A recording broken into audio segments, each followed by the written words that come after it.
Nako, eto na po mga kabayan, tumakas na si Lupin. Ayan, may 247 million. Nako, 247 million pesos ang binigay ni Lagdimeo kay Marcos Jr. Marcos Jr. tumakas na papunta sa Canada. Ayan mga kabayan, patungkol po riyan ang ating alamin at bibigyan ng reaksyon sa video ito. Pero bago po natin simulan yan mga kabayan, palike naman po ng video ito. Malaking tulong po yan. Maraming salamat po mga kabayan. At eto nga, bago po natin i-play yung video, eto pasadahan po muna natin tong dalawang to mga kabayan. Eto pong si Romualdez at itong si Saldico. Ay grabe po mga karibin natin na ang balita. Ayan po ang balita mga kabayan. Sabi po dito sa balita, QC Court, Quezon City Court, ibinasura ang 1 billion civil case laban kina Martin Romualdez, Saldico at iba pa. Kaugnay ng umano'y anomalya sa flood control project. Ayan mga kaubayan. Absweltong mga buwaya. Samantalang si Senator Dante Marcoleta hindi man lang nakatikim ng flood control money, di ba? Ay eto, gusto nilang ikulong sa kasong plunder mga kababayan. Tinutulad nila kay Jinggoy Estrada, itong si Senator Dante Marcoleta. Mamaya mga kababayan, ipapakita po natin na yung kinakaso nila dito kay Senator Dante Marcoleta ay pwede rin palang ikaso dito kay President Bongbong Marcos Jr. dahil nakatanggap rin naman si Marcos Jr. ng milyon-milyong donasyon. Ayan mga kababayan. Anyway, ano pong masasabi nyo dito? Wala na. Absuelto na si Romualdez mga kababayan sa flood control. No? Tapos gagawing state witness si Bunuan. No? Ang ididiin yung mga Duterte allied senators, inayupak na yan. Talaga oo. Ano pong masasabi niyo dyan? Just comment down below dahil eto, may papasadahan pa po tayo mga kababayan. Eto ito yung sinasabi nating pagdating po dito sa mga Duterte allied senators ay talagang tutuluyan nila. Pero eto, pakinggan nyo po ito si Buying bistado dito si Buying Ano po yung maring naging dahilan, Ombudsman, kung bakit preliminary investigation pa rin yung ilalabas against Senator Joel Villanueva? For in fact, ang pagkakaintindi ko during the last time na magkaroon ng press conference, hindi makalusot dito si Buying mga kaubayan dahil yung nagtatanong sa kanya, ay maybe yun din po ang nagtanong nung sinasabi niya na hinog na ang kaso ni Joel Villanueva. Ito. with you, Ombudsman, ay parang ifa-file na yung kaso. Hindi namin tinanggap yung findings ng DOJ kasi nakulang. Bakit hindi raw tinanggap mga kaubayan? May karapatan ba kayong hindi tumanggap? Di ba? Kami sa case build-up na ginawa ng DOJ, so we have to conduct our own. And we have to conduct our own. Ay grabe, they have to conduct their own mga kababayan. Di ba? Bakit dito ba sa kaso ni Senator Dante Marcoleta na plunder? Satisfied kayo? Depende lang pala sa inyo yun kung satisfied kayo o hindi. Di ba? Napakadaling analisahin yan mga kababayan. Ibig sabihin, hawak talaga ni Ombudsman. Walang magagawa ang DOJ dahil kagustuhan ni Ombudsman Buying Rimulya. Ganun lang yon. Kahit nasa batas na kailangan mo ng, di ba, mag-proceed dyan, for example, kahit nasa batas na kailangan mo ng kasuhan si Joel Villanueva dahil sa palagay mo ay kulang pa. Di ba? Ay nako. Ano yan It's our choice whether or not to accept the work of the DOJ. Ombudsman. Ayan, lumabas din ang katotohanan. It is their choice kung sino lang yung kakasuhan, mga kababayan. Nadulas din ang hinayupak, mga karibu natin. It is their choice, ha? Choice lang pala ni... sa bagay, choice ngayon ni Ombudsman Boying Remulla na pagkakasuhan itong mga naninindigan para sa katotohanan. Sige lang. Kasi sabi nga, nasa inyo man ang kapangyarihan, nasa amin ang katotohanan. Di ba? Alright, ano pong masasabi niyo dyan mga kababayan? Just comment down below. At bago po natin i-play yung video, eto, pasadahan natin si President Bongbong Marcos. Clip lang ito pero gusto kong bigyan ng reaction para malaman din ng ating mga kababayan. Okay? Eto. Teka lang.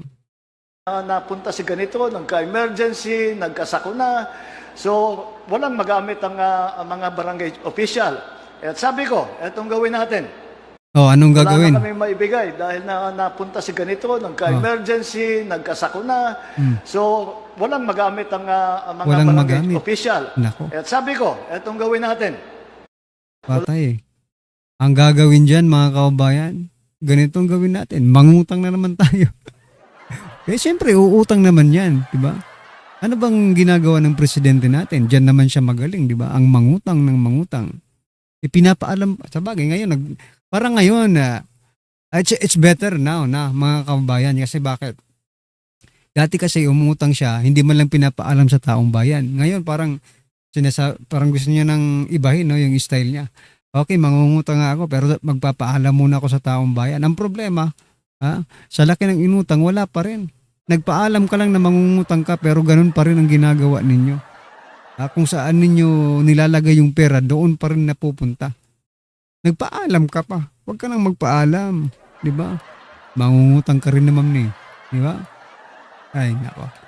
Ito dapat ang tawag dito kay President Bongbong Marcos Jr., President Utang. Di ba? Baka sa mga international communities, di ba? Yung mga international leaders, baka ang tawag kay President Bongbong Marcos Jr. ay President Utang. Nako. Anyway. Ito naman si Granada. Gusto kong bigyan ng reaction itong si Granada.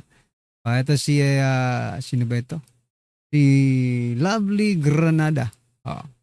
Sabi niya po dito mga kababayan, ewan ko lang kung maniniwala kayo sa bugok na ito.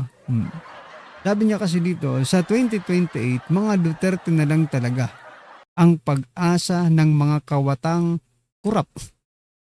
Uulitin ko po, baka namali kayo ng dinig. Sa 2028, mga Duterte na lang talaga ang pag-asa ng mga kawatang kurap. Protektahan si Sara para sa tuloy na nakawan, tuloy na gaguhan. Pusang galang ito. Nasa ibang planeta ka ba, Day? Di ba? Lovely Granada. Nasa ibang planeta ka ba at hindi mo maintindihan ang nangyayari sa ating bansa? O talagang matalino kang bobo? Yan na lang, sige. Matalino kang bobo, no? Duterte ang sisisihin mo sa nakawan sa ating gobyerno? Sinong maniniwala sa'yo? Magsabi ka naman ng kahit kaunting makatotohanan lang. Diba? Nakakabad trip itong si Granada, mga kababayan. Yan, no? Sabi niya pang Duterte daw. Eto, sabi po ng ating mga kababayan dito. Duterte pa talaga. Ibintang mo na lahat, wag lang ang pagnanakaw. Sabi po dito ni sabi po ni Eva, kailangan ba talaga terno ang ugali sa face? Yun lang. Masama na nga ang mukha, masama pa ang ugali. Check na yan. Yung mga kaibigan ko, masama ang mukha pero grabe ang ugali. Di ba? Mas pa ang ugali, mga kababayan. Hindi, joke lang. Yung mga kaibigan ko, magaganda. Magaganda rin naman ang kanilang mga ugali, mga kababayan. Di ba? Pero ito, pag ito naging kaibigan mo, bad trip ka talaga. Pangit na nga, pangit pang ugali. Di ba? Anyway. Now showing hybrid kuneho is sick with typhoid fever. Ayan na. tutubi sa gitna ng parang parang tutubi nga, no? Anyway, Duterte pa rin kami. Kahit anong sabihin mo, we are Duterte. Yeah, mga kabayan, Duterte pa rin tayo, okay? Gusto yata maggranada ang buong na to. Wag niyong gawin yan. Wag niyong gawin. Hayaan niyo siya. Hayaan niyo siyang mabuhay dito sa mundong ito at matikpan, no? Ang ganda ng ating bansa na kinukurakot lang at binabalahura ng mga buhaya, mga kababayan. Alright? Mukha pa lang alam na. Adik din. Ayan. Anyway, Granada, sana magbago ka. Sa 2028, no? Tayo, mga Pilipino lang naman tayo, di ba? Mga Pilipino po tayo, mga kababayan. And kahit anong gawin nyo, Pilipino pa rin kayo. Kahit magsinungaling kayo, Pilipino pa rin kayo, di ba? Whether you like it or not, no? Mahal nyo ang Pilipinas. Kaya kung pwede lang, bilang isang Pilipino na nagmamahal sa Pilipinas, tumindig naman tayo sa katotohanan. Hindi puro sa katangahan na lang. Di ba? Anyway, ano po ang masasabi niyo dyan, mga kababayan? Just comment down below. Meron pa ba tayong dapat pag-usapan? Teka lang i-check lang po natin. Eto, gusto ko sanang ipag-usapan natin to si Anjo. Pwede ba? O singit na nga natin to. Dati kasi si Anjo Iliana, mga kababayan, binibira talaga si Tito Soto. Si Tito Soto at saka yung TVJ, di ba? Inano niya binira niya doon sa kanyang mga vlogs, di ba? Siniwalat niya yung kawalang hiyaan. Sindikato daw ang Itbulaga, sabi ni Anjo Iliana, no? At eto na nga yung consequences ng kanyang mga sinabi. Mandaluyong RTC orders Anjo Iliana to pay 3.5 million in damages to TVJ, Tito Vic and Joey, mga kababayan. Ayan anong nangyari sa inyo? Dati kayong mga solid, ngayon liquid na kayo, diba? So what I'm trying to point out dito, mga kababayan, ito kaya ay dahil doon sa mga isiniwalat ni Anjo Iliana, mga kababayan, patungkol sa kanila. Parang may makatotohanan din naman kung napanood mo. Hindi ko na-explain kasi haba tayo. Kung panoorin nyo na lang po yung mga past videos ni Anjo, no, patungkol po sa Tito Soto, no? Kasi sabi niya mayroon nga daw, di ba? Ayan, mga kawan, hint lang yan, hint. Okay? Ito na, pasadahan na po natin yung video, mga karibin natin. Pasok, ito. Kaya karaming proyektong nakukuha nitong si Boy Hilot sa administrasyon ni Bangag. Rudel Construction and Enterprises Incorporated donated 20 million pesos 20 million 20 million pesos, Kapatid ni aray Plunder. ko. Dapat sampahan na rin ng plunder itong si Marcos Jr. sa presidential campaign Correct. ni BBM and bagged 3.22 billion pesos worth of flood control projects Flood and control, aray ko. close to 10.78 billion pesos for a total of 220 Paldo, grabe naman. Paldo na si Nag-donate ng 30 million pero yung proyekto, palakpakan. 7 projects for the same period of 2022 to 2025. Saludo, Mr. Jonathan Quirante Pambira, solve. of Quirante Construction donated 1 million pesos to BBM's presidential campaign. Ayan Between napakarami pong 2022 nagdo-donate kay 2025, BBM. His Putik na yan. company bagged 76 flood control Napakaraming pong nagdo-donate kay BBM tapos yung kakasuhan nyo lang si Marcoleta. 'Di ba?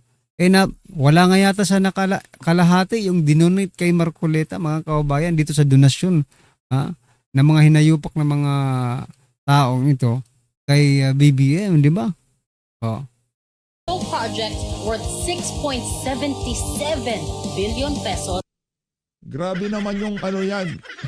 Nag-invest lang ng 1 milyon. Bumalik 6.7 na proyekto. Grabe. Pambihira, palakpakan. Palakpakan natin Magaling yan. kayo sa investment, ha? Galing. And an overall total of 100 Kung ganun pala, mga kabayan, dapat sinabi po ni President Bongbong Marcos Jr., malay natin, mag-donate tayo ng 1,000. Nung nanalo pala siya, pwede pala yung mga milyon. Di ba? Sa susunod, na yan. Pa-share naman sa taong bayan, para kami mismong taong bayan ang magbibigay sa inyo ng investment. Di ba? Kaya nayupak na 1 million tapos billion yung bumalik, mga kababayan. Ano yan? Nanalo sa loto? Ha? O sa susunod, anong malay nyo? Meron kaming 10,000, 5,000, mag-ambag-ambag yung taong bayan, di ba? O magdo-donate kami sa inyo, tapos ganyan pala ang balik ng pera, di paldo rin kami. Inayupak na yan. 185 projects worth 12.58 billion pesos. Jonathan is the nephew of Mr. Alan Pirante of UM Builders na kasama sa top 5 flood control contractors. Yare, QM Builder. Ba't ito walang plunder si Marcos Jr.? Yung mga nag-donate donate pala sa kanya, pero meron pang problema. For comparison, ang AAA na nasa top 15 list ni BBM may total flood control projects worth 6.38 billion pesos between 2022 to 2025 and a total of 9.67 billion pesos para sa lahat ng mga kontrata nila. Mas malaki pa ang nakuha ng Pirante Construction kaysa sa AAA. Pero wala sa top 15. And that, of course, is a whole different matter, and it's up to you what conclusion to draw from that. I'm just presenting. So yan mga kabayan, no, pinapakita lang po dito na napakarami po na nagdo-donate. Hindi lang po si Senator Rodante Marcoleta ang tumanggap ng donasyon, no, nung nakaraang eleksyon. Okay? At kung ikukumpara mo, okay, kung ikukumpara po natin yung donasyon na nakuha ni Senator Rodante Marcoleta, ay katiting lang siya nakuhang donasyon ni President Bongbong Marcos Jr. Tapos, ang sinasabi po nila, masyadong malaki. Yung donasyon na nakuha at ito na nakuha ni Senator Rodante Marcoleta at ito ay labag sa regulasyon ng COMELEC, di ba? Pero ano to? Kung malaki po ang donasyon na natanggap ni Senator Rodante Marcoleta, ano na palang itong no? Itong donasyon na natanggap ni President Bongbong Marcos Jr. Is it not against the rules of the COMELEC? Mapapatanong tayo dyan mga kababayan. So anyway, ano po ang masasabi niyo dyan? Just comment down below mga karibin natin. At syempre, wag pong kalimutang i-like ang video ito. Malaking tulong po yan. Maraming salamat po.